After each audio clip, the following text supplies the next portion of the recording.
Yang ketiga adalah point of momentum. Nah, pada tahap ini mulai terkenal perusahaan kita. Ya, mulai banyak yang tahu. Semua yang positif-positif terjadi. Ya, nah kalau misalkan di ceritanya om saya, itu dia buka toko sendiri, omsetnya meledak Pak, di awal-awal.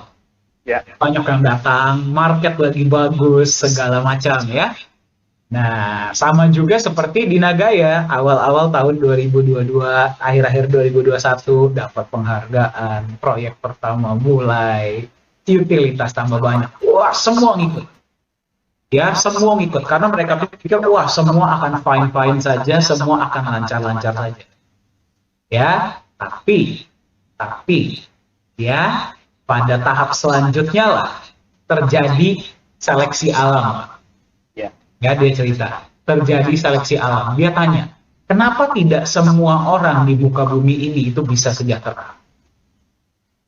Ya, kenapa tidak semua orang di muka bumi ini bisa kaya raya?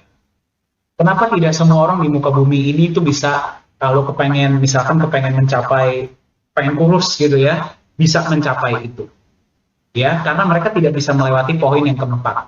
Poin keempat itu namanya adalah point of chaos. Kenapa saya tulis di bawah? Chaos itu berarti semuanya serba berantakan.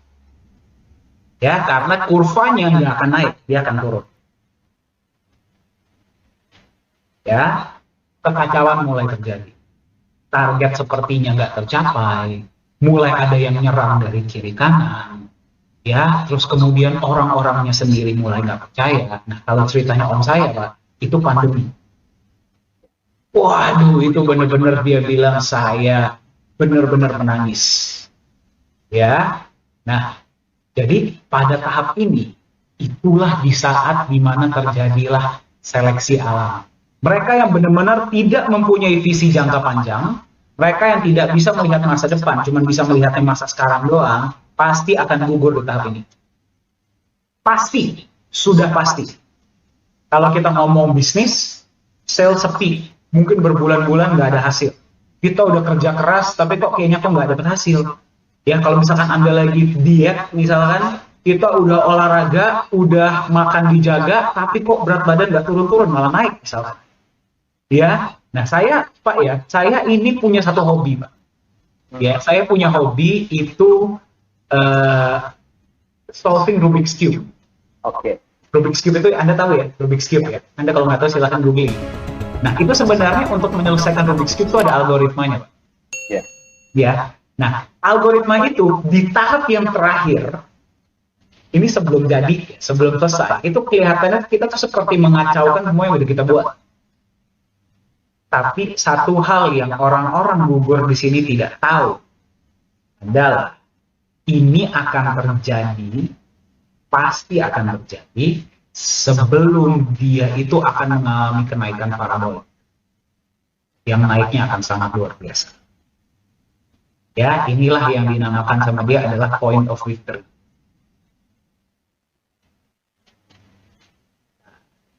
Jadi pada tahap ini, Pak, banyak yang akan gugur, Pak.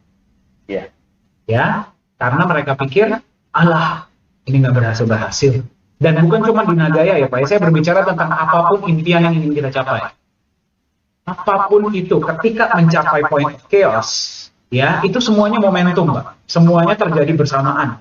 Nggak ada yang benar lah, terus kemudian akan ada serangan dari kiri, dari kanan lah, kesannya kayak nggak ada progres, kemudian antusiasme kita mulai hilang, kita mulai bosan, cari mainan baru, ya, cari mainan baru, cari bisnis baru, ya, karena mereka nggak bisa melewati poin ini, Pak. Nggak semua orang bisa. Yang terjadi apa, Pak?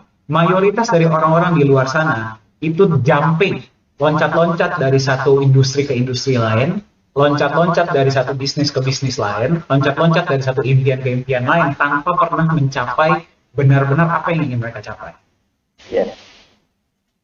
Ya, kenapa saya bisa bilang seperti itu, Pak? Karena dulu saya pun seperti itu. Saya pun benar-benar seperti itu. Saya tuh dulu tuh orang itu sering loncat-loncat. Saya bosan di sini, saya pindah. Saya bosan di sini, saya pindah. Saya bosan di sini, saya pindah. Ya, itulah kenapa saya tuh nggak pernah, ya sebelum saya tobat ya, Pak ya.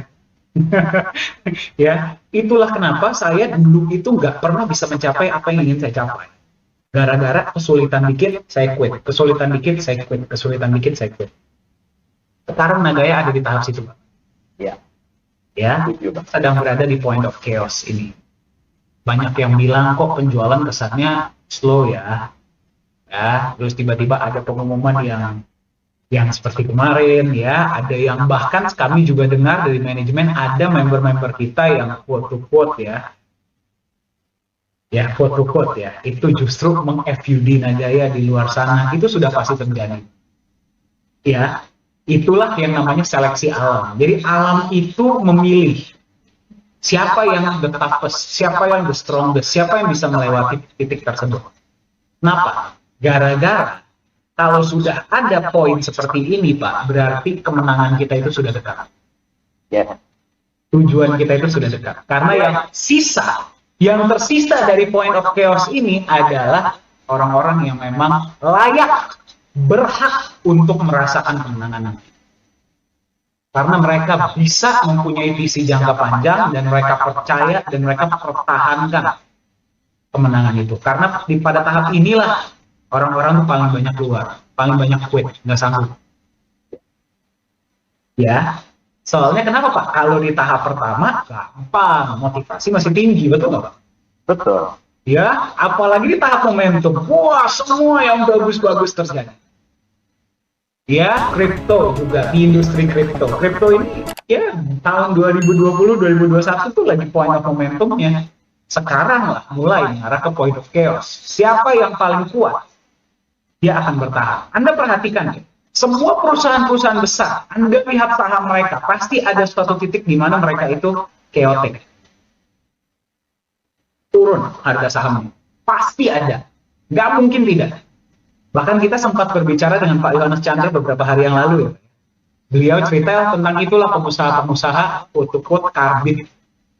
Kalau lagi ada untung, ya, waduh, gaya hidupnya luar biasa. Giliran bulan depan nggak ada order, bagaimana? Ya, kita juga harus bisa persiapkan untuk masa-masa kelam. Sampai nggak ada sales, apa manajemen resikonya? Jadi bagi Anda yang bertanya, kok Nagaya kok cuman bagi 60%, 40%-nya kemana? Itulah gunanya. Itulah pebisnis sejati menurut saya. Nggak cuma memikirkan pada saat-saat senang, tapi dia juga memikirkan sampai ada resiko, apa pertanggungjawabannya. Ya, itulah CEO Anda. Ya, betul ya Pak Yunias ya? Sangat betul.